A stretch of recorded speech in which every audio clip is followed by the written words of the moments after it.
Have you ever been in a situation where you thought you were getting something and it shows up and it's completely not what you thought you were getting? In construction, that happens all the time, and we make it a point in our business and for our clients to avoid that whenever possible, and we can talk about how we do that.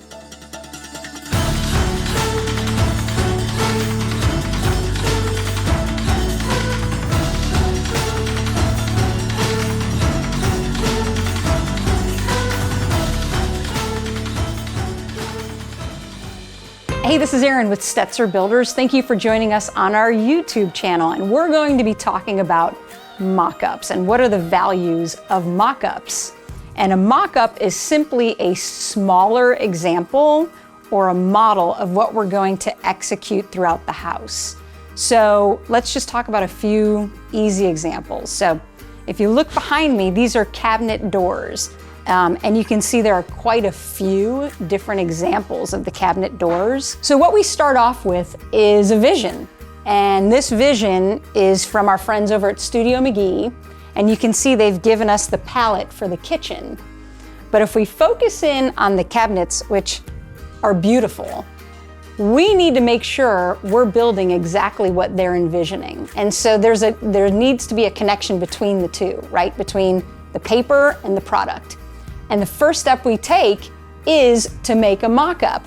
So in this case, we actually went to the architects and said, hey, can you give us a drawing of certain cabinetry so that we can actually build something even to scale on site?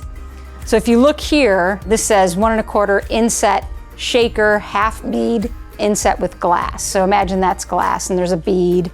And we talk about different style sizes. So if you look here, we have several different examples. So we actually had a meeting with the designers and the architects to review this on site. 80% of what we put up was a big thumbs up. 20% go back to the drawing table. So that's why it was really valuable before we start, building the kitchen cabinets or building the study cabinets or building a powder bathroom. We're going through this exercise now so that the trim carpenters are 100% clear on what they're building ahead of time. And that makes homeowners extremely happy and builders extremely happy and designers and so on and so forth. Down here we have a mock-up of the wall paneling that we're using, as well as some ceiling planks. And over here is our wall paneling. And what we really wanted to identify here is how large are these planks and what size bead are we using in between the planks. So in this case, we came up with a comfortable 4-inch plank and a bead that everybody really likes, the sizing. This is actually MDF, this material here, so it paints really nicely on the wall. And that's the reason we made this mock-up in its true form. It's actual material. Over here, we have some wood floors. And if you look in our inspiration book here from Studio McGee, these are the wood floors down here, a sample. And we also have ceiling planks and beams. And so we want to see the actual color stain finish of the ceiling planks. And I can get into a little bit more detail because it's important on the mock-up. Right here is called a bevel, and it's a bevel between the planks. It's a little indentation. Well, how big is that indentation, right? Nobody knows. So we made an example of a bevel, and then a second example of a micro bevel, right? So now we know the difference, and we can make a decision. In this case, the micro bevel ended up being the decision. So again, here are some more cabinets. We really want to understand what we're doing before we're executing. And if you're one of the trades, they work really, really hard to make people happy, right? They are in their workshop working away.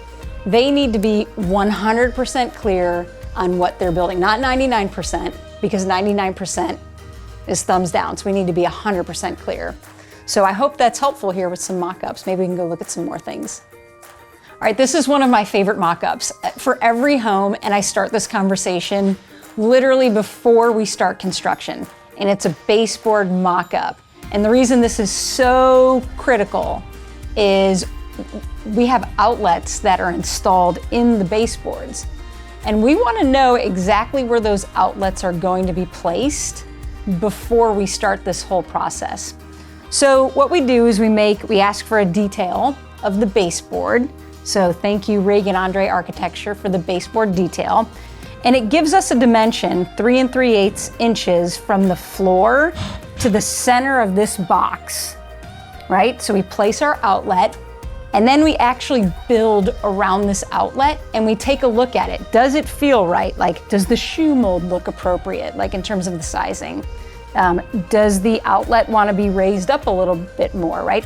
So we have molding here, and do we want the outlet to be centered on, the space from the top of the shoe mold to the top of the base, or do we want it from the flooring to the top of the base, or the flooring to the flat part of the base? And so a lot of times builders can skip over the details, and then it becomes a huge surprise when your baseboards go in and you have an outlet sitting up here. And then what happens? It's a lot of wasted time and a lot of wasted money to go back and redo everything. So when we're building, we think of the major topics where we really need to be clear, given the experience of building some beautiful homes. Like, what are the major topics we want to hit? And this is one of them, the baseboards. All right, I feel like all of our mock-ups are on the ground these days. So here we go. Let's talk about the relationship between the shoe mold, the baseboard, and the casing. So step one, we want to make sure that the shoe molding dies into this casing behind the casing, right? Behind this plane. So we really need to understand our thicknesses as we're building the system out. The second thing is we want to understand our proportions. So this is a 4-inch casing right here with a 1/4-inch reveal on the jamb. And so we want to take a look at this entire piece together, as opposed to picking a casing out, picking a baseboard out, picking a shoe mold out, and then finding out that the shoe mold actually sticks out further than the casing. So that's a really important drill that we run through. And then of course, do we want a 1/4-inch reveal here at the jamb? And is our casing proportionate with the house? Maybe we would transition to a 3.5-inch casing. But in this case, we're sticking with the 4-inch casing.